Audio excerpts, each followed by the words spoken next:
Hello everyone, welcome to Canning Coffee. Here we have a pavoni espresso machine. Now this machine was broken because it was leaking from the connection in the T-bar, and the power button was not working correctly. So we ended up replacing these, fixing the steam one, and giving the machine a good tune-up, replacing all the gaskets that you see over here. And we give it a good clean all around it, and that's it. So we're gonna test it out, starting with one shot of espresso.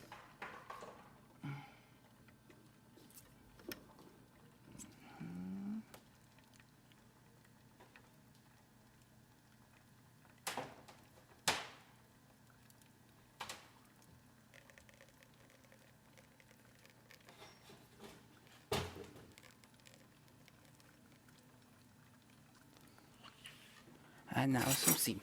And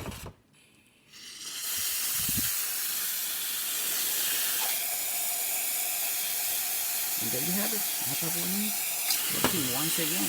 Thank you for preparing Canning Coffee, and please subscribe to our channel for more content like this every day.